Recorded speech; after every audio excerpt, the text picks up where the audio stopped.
ಸುವರ್ಣಗೆಡ್ಡೆಯಿಂದ ಮಾಡಿದಂತಹ ರುಚಿಯಾದ ಪಲ್ಯ ಇವತ್ತಿನ ರೆಸಿಪಿ. ಸುವರ್ಣಗೆಡ್ಡೆ ಸಾಸಿವೆ ಅಂತಲೇ ಹೇಳ್ಬೋದು. ಇದಕ್ಕೆ ತುಂಬ ಒಳ್ಳೆಯದಾಗ್ತದೆ. ಅಷ್ಟೇ ಅಲ್ಲ, ತುಂಬ ಡ್ರೈ ಆಗಿರುವಂಥ ಈ ರೆಸಿಪಿ ಅನ್ನಕ್ಕೆ ಚಪಾತಿಗೆಲ್ಲ ಒಳ್ಳೆಯದಾಗ್ತದೆ. ಖಂಡಿತ ಒಮ್ಮೆ ನಿಮ್ಮ ಮನೆಯಲ್ಲಿ ಸಹ ಟ್ರೈ ಮಾಡಿ ನೋಡಿ. ನಮಸ್ತೆ ಫ್ರೆಂಡ್ಸ್, ಗುಡ್ ಫುಡ್ ಲಂಚ್ ಚಾನಲ್ಗೆ ನಿಮಗೆಲ್ಲರಿಗೂ ಆತ್ಮೀಯ ಸ್ವಾಗತ. ಇದಕ್ಕೀಗ ನಾವು ಮಸಾಲೆಗೆ ಏನೇನು ಬೇಕು ಸಾಮಾನು ನೋಡುವ. ಕೆಂಪು ಮೆಣಸು, ಬ್ಯಾಡಿಗೆ ಮೆಣಸನ್ನೊಂದು 4 ತೆಗೆದುಕೊಂಡಿದ್ದೇನೆ ನಾನಿಲ್ಲಿ. ಇದಕ್ಕೆ ಸ್ವಲ್ಪ ಹುಳಿ, ಸಾಧಾರಣ ಒಂದು ಕಾಲು ಲಿಂಬೆ ಹಣ್ಣಿನ ಗಾತ್ರದಷ್ಟು ಹುಳಿ, ಜಾಸ್ತಿ ಆದರೂ ಚೆನ್ನಾಗಿರೋದಿಲ್ಲ. ಒಂದು ತುಂಡು ಬೆಲ್ಲ ಸ್ವಲ್ಪ ಸಿಹಿಯೇ ಇದ್ದರೆ ಜಾಸ್ತಿ ಒಳ್ಳೆಯದು, ಹಾಗೆ ಸ್ವಲ್ಪ ದೊಡ್ಡ ತುಂಡು ಹಾಕಿದ್ದೇನೆ. 1 ಕಪ್ಪಿನಷ್ಟು ಫ್ರೆಶ್ ತೆಂಗಿನ ತುರಿ, 1 ಟೀ ಸ್ಪೂನ್ ಅಂದರೆ ಸಣ್ಣ ಚಮಚದಲ್ಲಿ 1 ಚಮಚ ಸಾಸಿವೆ ನೋಡಿ ಹಾಕಿದ್ದೇನೆ ನಾನು ಇದಕ್ಕೆ. ಇದಿಷ್ಟೇ ಮಸಾಲೆ ಇದಕ್ಕೆ. ಮತ್ತು ಉಪ್ಪು ಸಹ ಇದಕ್ಕೆ ಹಾಕಿದ್ದೇನೆ ನಾನು. ಕರಿಬೇವು 1 ಎಸಳು ಹಾಕಿ ತರಿಯಾಗಿ ಇದನ್ನು ನಾವೀಗ ರುಬ್ಬಬೇಕು. ತುಂಬ ನುಣ್ಣಗೆ ಸಹ ಆಗಬಾರ್ದು. ನೋಡಿ, ಇಲ್ಲಿ ನಾನೀಗ ತರಿಯಾಗಿ ಇದನ್ನು ರುಬ್ಬಿ ತಂದಿದ್ದೇನೆ. ಒಂದು ಅರ್ಧ kg ಸುವರ್ಣಗಡ್ಡೆಯನ್ನು ನಾನಿಲ್ಲಿ ಸಣ್ಣಗೆ ಕಟ್ ಮಾಡಿ 1 ವಿಜಿಲ್ ಹಾಕಿ ಬೇಯಿಸಿಟ್ಟಿದ್ದೇನೆ.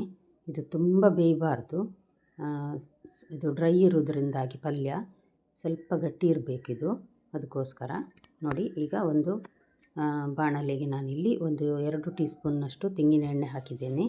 ಅದಕ್ಕೆ ಅರ್ಧ ಟೀ ಸ್ಪೂನ್ನಷ್ಟು ಸಾಸಿವೆ ಚಟಪಟ ಅನ್ನುವಾಗ 1 ಚಮಚ ಕಡಲೆಬೇಳೆ ಮತ್ತು 1 ಚಮಚ ಉದ್ದಿನಬೇಳೆ ಹಾಕಿ ಚೆನ್ನಾಗಿ ಫ್ರೈ ಮಾಡಬೇಕು. ಇದನ್ನು ಚೆನ್ನಾಗಿ ಫ್ರೈ ಆದ ಕೂಡಲೇ ಇದಕ್ಕೆ ಕೆಂಪು ಮೆಣಸು, ಉದ್ದ ಮೆಣಸಿದೆ ನೋಡಿ, ಅದನ್ನು ಕಟ್ ಮಾಡಿ ನಾನಿಲ್ಲಿ ಹಾಕ್ತಾಯಿದ್ದೇನೆ. 2-3 ಹಾಕಿದ್ದೇನೆ ಅಷ್ಟೇ ನಾನು ಕಟ್ ಮಾಡಿ. ಮತ್ತೊಂದು 3-4 ಎಸಳು ಕರಿಬೇವು. ಈ ಕರಿಬೇವನ್ನೆಲ್ಲ ಹಾಕಿ ಚೆನ್ನಾಗಿ ಫ್ರೈ ಮಾಡಬೇಕು. ಕರಿಬೇವು ಚಟಪಟ ಅನ್ನಬೇಕು, ಒಳ್ಳೆ ಪರಿಮಳ ಬರ್ತದೆ ಆಗ ನಾವು ಗ್ರೈಂಡ್ ಮಾಡಿಟ್ಟ ಈ ಮಸಾಲೆಯನ್ನು ಹಾಕಿ 2-3 ನಿಮಿಷ ಮೆಲ್ಲ ಉರಿಯಲ್ಲಿ ಫ್ರೈ ಮಾಡಬೇಕು. ನಾವು ಹಸಿಯೇ ಹಾಕಿರೋದ್ರಿಂದಾಗಿ ಇದನ್ನು ಸ್ವಲ್ಪ ಬೆಚ್ಚಗಾಗುವವರೆಗೆ ಫ್ರೈ ಮಾಡಬೇಕು. ಫ್ರೈ ಮಾಡಿದ ನಂತರ 1-2 ಚಮಚ ನೀರು ಹಾಕಿದರೆ ಸಾಕು. ಸ್ವಲ್ಪ ಅರಸಿನ ಹಾಕ್ತೇನೆ ನಾನೀಗ, 1/4 ಚಮಚದಷ್ಟು. ಅದನ್ನು ಅಷ್ಟೇ ಚೆನ್ನಾಗಿ ಮಿಕ್ಸ್ ಮಾಡಿ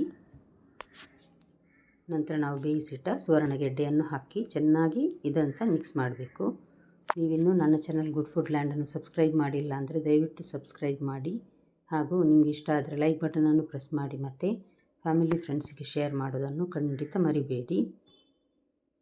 ನೋಡಿ, ಈ ರೀತಿ ಚೆನ್ನಾಗಿ ಮಿಕ್ಸ್ ಮಾಡಿದರೆ ಪಲ್ಯ ರೆಡಿ ಆಯಿತು. ಕೊನೆಗೆ ಸ್ವಲ್ಪ ಕೊತ್ತಂಬರಿ ಸೊಪ್ಪು ಉದುರಿಸಿದರೆ ರುಚಿಯಾದ ಪಲ್ಯ ರೆಡಿ ಆಯಿತು. ಪಲ್ಯ ಅಂದರೆ ಸಾಸಿವೆ ಅಂತ ಹೇಳ್ಬೋದು, ಸುವರ್ಣಗೆಡ್ಡೆದು. ಸರಿ, ಹಾಗಾದರೆ ನಾಳೆ ಇನ್ನೊಂದು ಹೊಸ ರೆಸಿಪಿಯೊಂದಿಗೆ ನಿಮ್ಮನ್ನು ಮತ್ತೆ ಭೇಟಿ ಆಗ್ತೇನೆ. ನೋಡಿದ ಎಲ್ಲ ವೀಕ್ಷಕರಿಗೆ ಧನ್ಯವಾದ.